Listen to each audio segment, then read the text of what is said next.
말씀 봉독해 드리겠습니다.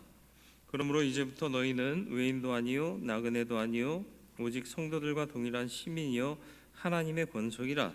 너희는 사도들과 선지자들의 터 위에 세우심을 입은 자라. 그리스도 예수께서 친히 모퉁이 돌이 되셨느니라. 그의 안에서 건물마다 서로 연결하여 주 안에서 성전이 되어가고 너희도 성령 안에서 하나님이 거하실 처소가 되기 위하여 그리스도 예수 안에서 함께 지어져 가느니라. 아멘. 오늘 말씀을 통해 하나님의 뜻을 분별하게 하시고 듣고 깨달은 대로 순종하며 살아갈 수 있는 하나님의 사람들 되게 하여 주옵소서. 성령께서 지혜의 영으로 역사하여 주옵시기를 예수 그리스도의 이름으로 기도드리옵나이다. 아멘. 예수 믿고 구원받은 사람들은 외인도 아니요 하나님의 권속이다 이렇게 표현하고 있습니다. 남이 아니라 하나님의 가족이다라는 거예요. 여기서 말하는 권속이라는 표현은 뭐냐 하면 한 가장의 권위 안에 속한 모든 사람들이라는 의미예요. 그래서 옛날 대가족 제도 안에서 한솥밥 먹고 같이 그 가정이라는 테두리 안에 사는 모두를 다 포함한 넓은 차원의 가족의 개념이 됩니다. 가족이 같이 살아가다 보면 이 의견 차이가 있어요. 그래서 좀 다투기도 하고 갈등이 빚어지기도 하지만 위기의 상황이 되면 같이 힘을 모아요. 그리고 또 좋을 때는 또 같이 즐거운 시간을 함께 하기도 하고요. 이게 가족입니다.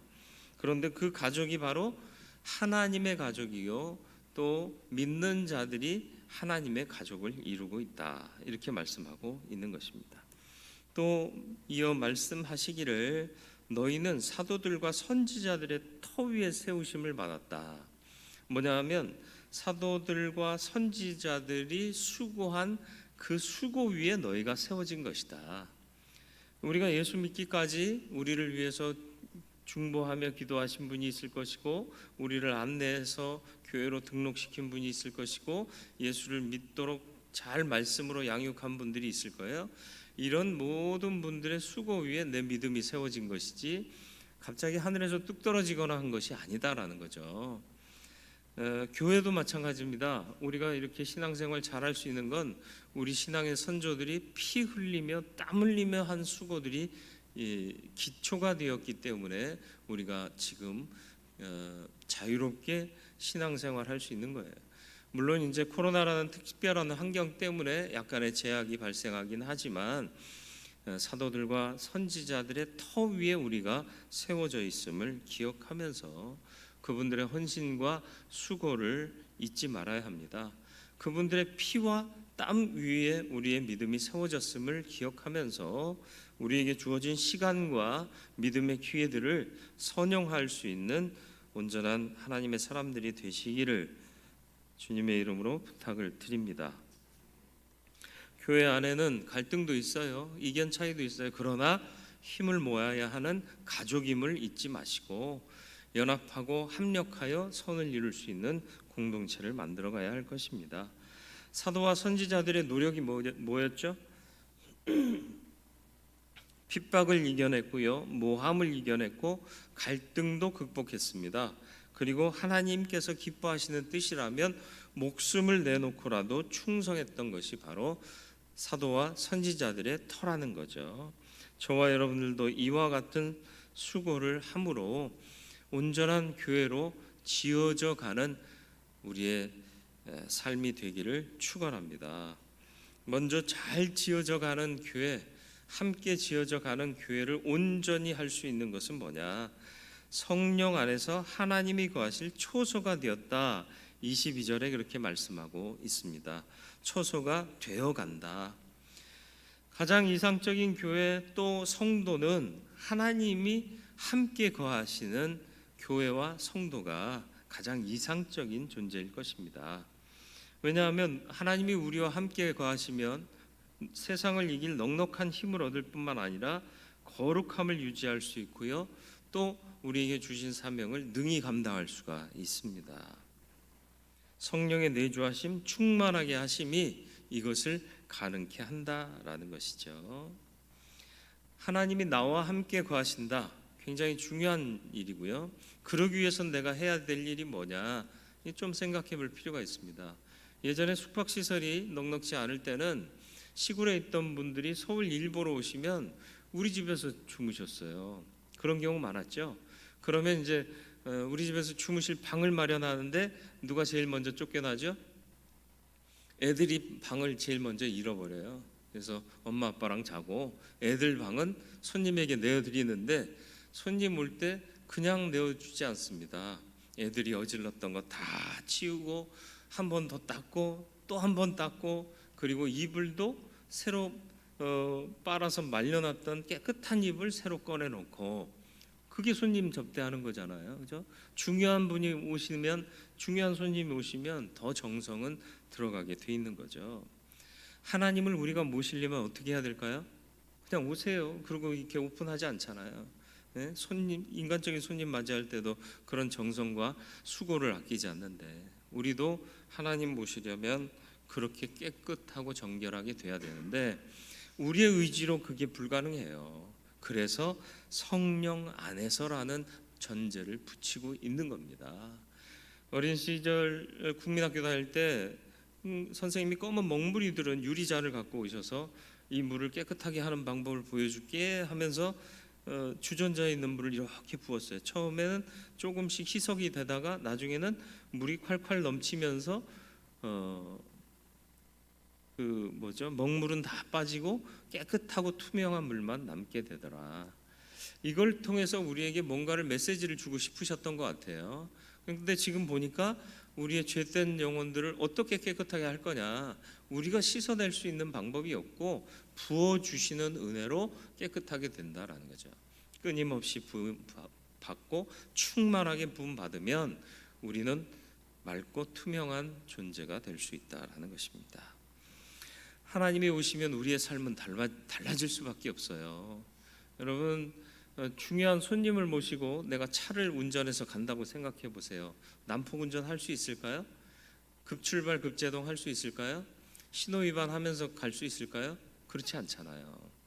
제일 편안하게 모시기 위해서 최선을 다하고 신경을 쓰실 거예요. 그리고 또 그와 함께 식사를 한다고 생각해 보세요. 조심하고 주의하고 품위 있게 먹겠죠. 냠냠냠 쩝쩝쩝 이것도 좀 드셔보숑 이러지는 않잖아요. VIP를 모실 수 있는 준비를 하고 그 VIP가 하나님이시라는 것을 잊지 마시고 성령 안에서 그의 처소가 되기 위해 우리는 지어져 가는 존재가 되어야 할 줄 믿습니다. 그래서 하나님이 기뻐하시는 일들 잘 생각해 보세요. 그거 하면서 성령의 충만을 구하면 하나님이 거하실 처소가 되는 거예요. 그가 기뻐하시는 일은 뭐죠? 먼저는 예배. 나의 영광을 위해 창조했다고 그러지 않습니까? 예배를 통해 하나님 영광 받으시잖아요. 예배요. 그리고 기도, 말씀 묵상, 헌신, 전도, 봉사 이런 것들 하나님 기뻐하시는 것들을 행하면 우리는 하나님이 거하실 처소가 되어 갈 수 있는 것이죠. 처소가 되기 위하여 그리스도 예수 안에서 함께 지어져 간다 이렇게 표현하고 있습니다. 그리스도 예수 안에서 함께라는 의미를 좀 살펴볼 수 있습니다. 우리 성도들의 신앙생활은 단독적인 삶이 아니에요. 예수께서는 제자 공동체를 남겨두셨고요. 그들이 교회가 됐습니다. 역시 우리도 마찬가지로 그 전통을 이어받고 있는 사람들인 거죠. 그래서 성경에는 하나 되게 하는 것, 연합, 함께 이런 단어들이 상당히 많이 등장하는 거죠. 이스라엘은 12지파 공동체였습니다. 각기 다른 삶의 습관이 있고요. 다른 가치를 추구하고 있지만 그들이 하나의 공동체가 될 수 있었다. 어떻게 해서요? 성전 중심의 삶을 통해서. 성전이 의미하는 게 뭐예요? 예배예요, 예배. 그들이 함께 예배함으로 우리가 하나됨을 확인한 거죠. 우리가 예배드리는 건 하나님께 영광 돌리는 것뿐만 아니라 우리가 하나인 것을 확인하는 일이라는 것을 잊지 마시기를 바랍니다.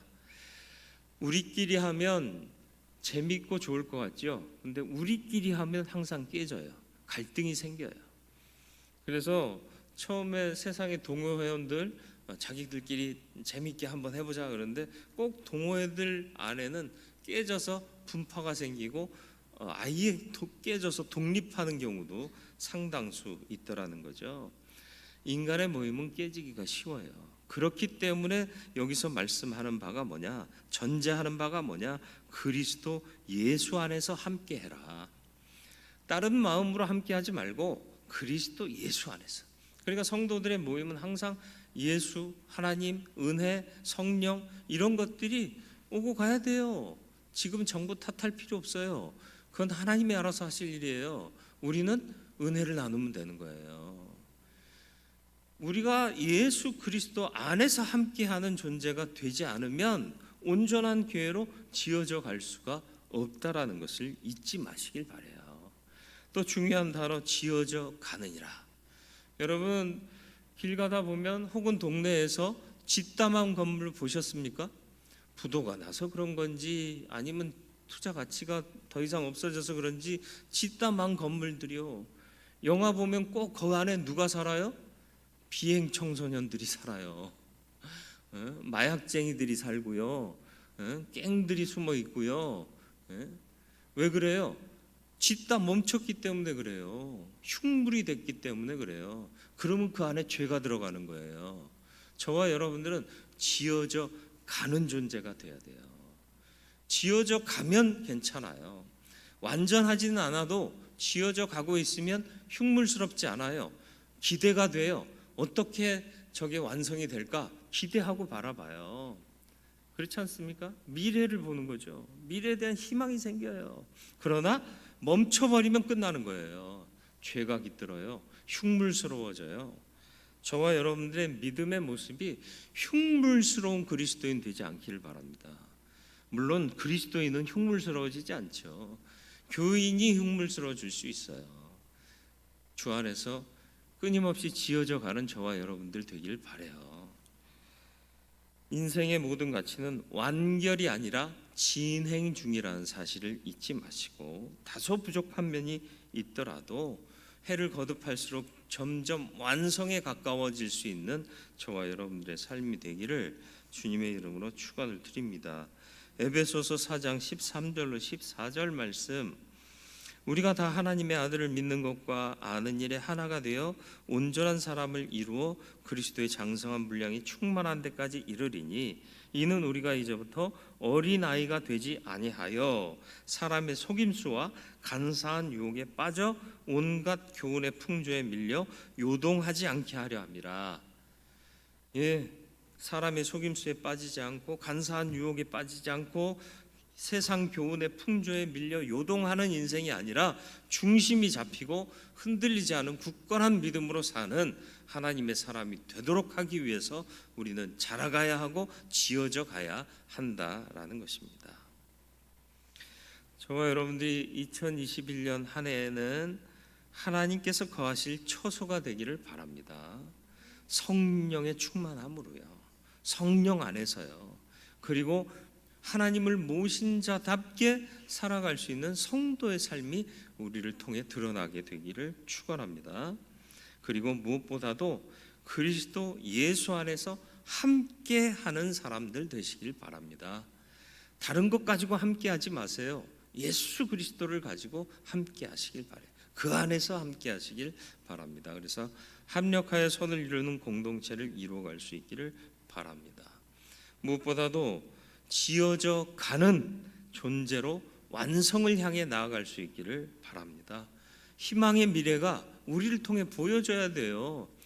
멈춰버린 교인 되지 마시고요. 끊임없이 지어져 가는 이 건물이 완성되면 어떤 모습일까 사람들이 기대하는 것처럼 이들의 끝에는 과연 어떤 아름다움이 보여질 것인가 세상으로 기대하게 만들 수 있는 지어져 가는 교회, 지어져 가는 존재, 지어져 가는 성도 되시기를 주님의 이름으로 축원을 드립니다. 멈추면 흉물스러워져요. 죄가 들어가요. 저와 여러분들이 그런 존재 되지 않기를 주님의 이름으로 부탁을 드립니다. 거룩하고 자비로우신 아버지 하나님, 하나님 거하실 처소가 되어가게 하시되 성령의 충만함으로 그리고 또 그리스도 예수 안에서 함께 우리가 지어져 가게 하여 주옵소서. 또 지어져 가는 존재로 완성을 향해, 희망의 미래를 향해 나아가야 할 줄 믿습니다. 멈춰 흉물스러워 죄가 깃든 존재 되지 말게 하시고 지어져 감으로 미래를 희망하는 귀한 교회 성도 되게 하여 주옵소서. 예수님의 이름으로 기도드리옵나이다. 아멘.